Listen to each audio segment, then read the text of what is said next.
मक्का दी सरजमीन दे उत्ते एक ऐसा शख्स पैदा होया जिसका नाम वलीद बिन मुगीरा। उन्हें एक ग्रोह पैदा किया जिहड़ा कि ताजदारे मदीना सल्लल्लाहु अलैहि वसल्लम दी शान दे विच गुस्ताखियां करदा सी। ताजदारे मदीना सल्लल्लाहु अलैहि वसल्लम दी बारगाह दे विच सैयदना हज़रत जिब्राइल अलैहिस्सलाम तशरीफ लेके आए। आपने वलीद बिन मुगीरा दे मुतलक दसिया। उन्हें कहा जी मैनू जरा दिखाओ तो सही। जिस वेले ताजदारे मदीना सल्लल्लाहु अलैहि वसल्लम वलीद बिन मुगीरा नूं दिखाया ते हज़रत जिब्राइल अलैहिस्सलाम ने उहदी गर्दन ते इस तरह उंगली लगाई, उंगली लगा के पीछे हट गए। तो ताजदारे मदीना सल्लल्लाहु अलैहि वसल्लम ने पूछा कि ए जिब्राइल की कीता? आपने फरमाया कि भी मैं इहदा काम तमाम कर लिया। उस तो बाद उहदा दूसरा साथी सी, उन्होंने दिखाया। जिब्राइल अलैहिस्सलाम ने उहदे पेट ते उंगल रखी। जिस वेले पेट ते उंगल रखी तो ताजदारे मदीना सल्लल्लाहु अलैहि वसल्लम पूछया कि भी ए जिब्राइल की कीता? उन्हें कहा जी मैं इहदा काम तमाम करता। इसे तरह ही तीसरा शख्स वह भी उन्होंने ग्रोह दा सी। आपने जिस वेले उहदे अल इशारा फरमाया तो हज़रत जिब्राइल अलैहिस्सलाम ने उहदियां अखां दे विच इस तरह उंगलियां कर दित्तियां। ते फिर सैयदना सरकारे दो आलम सल्लल्लाहु अलैहि वसल्लम फिर पूछया कि जिब्राइल ए की कीता? तो फिर उन्होंने अर्ज की कि या रसूलल्लाह सल्लल्लाहु अलैहि वसल्लम भी मैं इहदा भी काम तमाम करता। एक चौथा शख्स सी आस बिन अवाइल। जिस वेले वो दिखाया ते हज़रत जिब्राइल अलैहिस्सलाम ने उहदे पैर ते तली दे उत्ते इस तरह उंगल लगाई। ते फिर ताजदारे मदीना सल्लल्लाहु अलैहि वसल्लम पूछया कि जिब्राइल हुण की कीता? आपने फरमाया कि भी एदा भी काम तमाम करता। हज़रत जिब्राइल अलैहिस्सलाम ने हज़रत जिब्राइल अलैहिस्सलाम चले गए। वक्त गुजरिया कुछ ते वलीद बिन मुगीरा एक खिज़ां दा इलाका सी, उत्थे हो गया।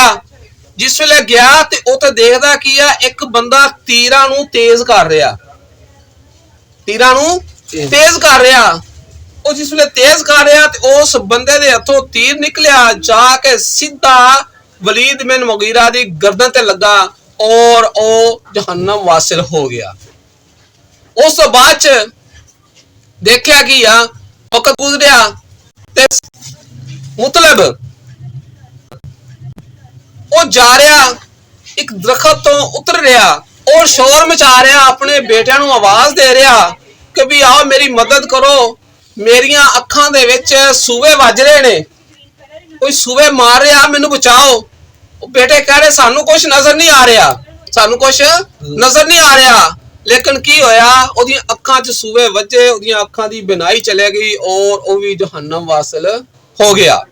इसे तरह ही तीसरा शख्स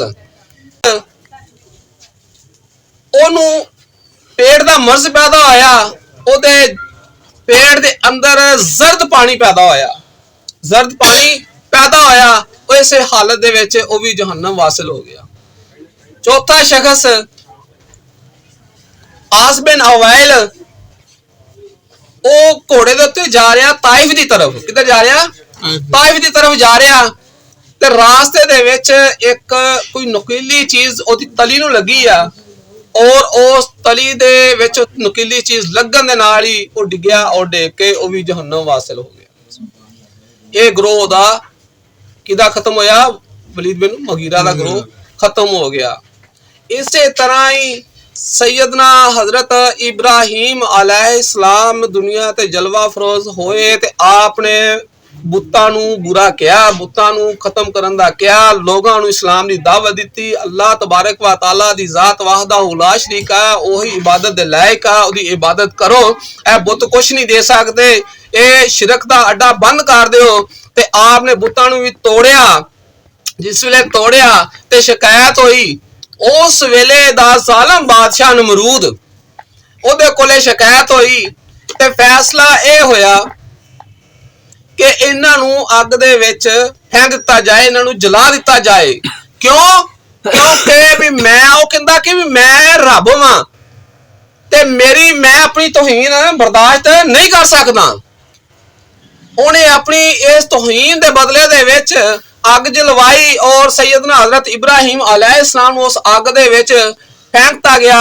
अल्लाह दी कुदरत दे नाल, अल्लाह दी रहमत दे नाल अग गुलजार बन गई और हजरत इब्राहिम अलैहिस्सलाम नू कोई मामला ऐसा नहीं होया किसी किस्म दा जो उन्होंने सोचा सी। की होया? इथों साबित होया कि हजरत इब्राहिम अलैहिस्सलाम दे दौर दे विच नमरूद ने खुदा होने का दावा किया, लेकिन उन्हें अपनी तौहीन बर्दाश्त नहीं की और ओदी सजा की रखी आ? ओदी सजा सजाए मौत रखी आ। इसे तरह ही ताजदारे मदीना सल्लल्लाहु अलैहि वसल्लम जिस वेले वलीद बिन मुगीरा दे बारे च दसिया, हजरत जिब्राइल अलैहिस्सलाम ने ताजदारे मदीना सल्लल्लाहु अलैहि वसल्लम दी शान दे विच ओ गुस्ताखियां बर्दाश्त नहीं कीतियां और उन्हां गुस्ताखां नू जहन्नम वासिल कीता और साबित कीता कि मेरे आका सल्लल्लाहु अलैहि वसल्लम दी इज्जत हुर्मत इसे तरह ही अजीज आ। जे कोई उंगल कोई उठाएगा, कोई जुबान चलाएगा ते ओदा इक्को ही हल आ, ओदा सर तन तो जुदा। ए सैयदना हजरत जिब्राइल अलैहिस्सलाम ने करके दिखाता। ए नमरूद ने अपनी तौहीन समझी, ए फिरौन ने अपनी तौहीन समझी। इसे तरह दुनिया के तमाम मज़हब अपनी जिन्हां दी बातां करदे ने उन्हां दे बारे दे विच तौहीन दा मामला जिस वेले आंदा ओदी सजा की हैगी आ? सजाए मौत आ। ते असां अल्हम्दुलिल्लाह अहले इस्लाम उशाके रसूल सल्लल्लाहु अलैहि वसल्लम सानू साडे रगां दे विच चीज होनी चाहिदी आ कि ताजदारे मदीना सल्लल्लाहु अलैहि वसल्लम दी हुर्मत दे उत्ते असां अपनी जाना कुर्बान कर सकते हैं, लेकिन असीं ऐसा लफज नहीं सुन सकते जिहड़ा तौहीन दे उत्ते मबनी होवे। ए किस तरह सानू पता चलना कि असां जदों अपने घरां दे विच अपनियां जिंदगियां दे विच अपने अहलो याल दे विच ये दसांगे कि ताजदारे मदीना सल्लल्लाहु अलैहि वसल्लम ने की इरशाद फरमाया कि उदों तक कोई मोमिन मोहब्बत जिन्नी देर तक मेरे नाल अपनी जान तो वध के, अपने माल तो वध के, अपनी औलाद तो वध के, अपने वालदैन तो वध के, अपने भैणा भरावां तो वध के मेरे नाल मोहब्बत नहीं करदा, उन्नी देर तक ओदा इश्क ओदी मोहब्बत रह गईयां। नारे तकबीर, अल्लाहु अकबर, नारे रिसालत, या रसूलल्लाह, आज नारे खत्म नबूवत, जिंदाबाद जिंदाबाद, पे लानत बेशुमार, गाने पे लानत बेशुमार। ਇਹ ਸਾਨੂੰ ਤਾਜਦਾਰੇ ਮਦੀਨਾ सल्लल्लाहु अलैहि वसल्लम भी दस दिता, अल्लाह तबारक व तआला दी जात ने भी दस दिता, सैयदना हजरत जिब्राइल अलैहिस्सलाम ने करके विखा के दस दिता। ਇਹ ਸਾਡੇ ਦਿਲਾਂ ਦੇ ਵਿੱਚ ਇਹ ਮੁਹੱਬਤਾਂ ਉਦੋਂ ਹੀ ਪੈਦਾ ਹੋਣੀਆਂ ਜਦੋਂ ਅਸਾਂ ਤਾਜਦਾਰੇ ਮਦੀਨਾ सल्लल्लाहु अलैहि वसल्लम ਨੂੰ अपने सारे मामला तो वध के असां उन्हां नाल मुहब्बत करांगे, उन्हां दे अहकामात नूं मन्नांगे, उन्हां दी जिंदगी तर्ज़े जिंदगी दे मुताबिक उन्हां दी सुन्नतां दे मुताबिक अपनी जिंदगियां नूं गुजारांगे और फिर ही साडा साबित होएगा कि असां ताजदारे मदीना सल्लल्लाहु अलैहि वसल्लम नाल कितनी मुहब्बत करदे हां। ते दूसरा कि जिस तरह के हजरत जिब्राइल अलैहिस्सलाम ने बर्दाश्त नहीं कीता, इस तरह ही अल्हम्दुलिल्लाह अहले इस्लाम उशाके रसूल ਇਹ ਬਰਦਾਸ਼ਤ ਨਹੀਂ ਕਰਦੇ। ਅੱਲਾਹ ਤਬਾਰਕ व तआला ਸਾਡੇ ਦਿਲਾਂ ਦੇ ਵਿੱਚ ਸਾਡੇ ਸੀਨਿਆਂ ਦੇ ਵਿੱਚ ਸੱਚੀ ਸੁੱਚੀ ਇਸ਼ਕ ਮੁਸਤਫਾ ਦੀ ਮੁਹੱਬਤ عطا ਫਰਮਾਏ और ਉੱਤੇ ਮਰ ਮਿਟਣ ਦੀ जज्बा पैदा फरमाए आमीन। और ऐसे मामला तो सानू बचन दी तौफीक ता फरमाए जेड़े के गलत ने। अल्लाह तबारक व तआला सानू साडे ते अपना खास फजल करम खैर बरकत रहमत अता फरमाए। आमीन। वमा अलैना इल्ला अल बलाग।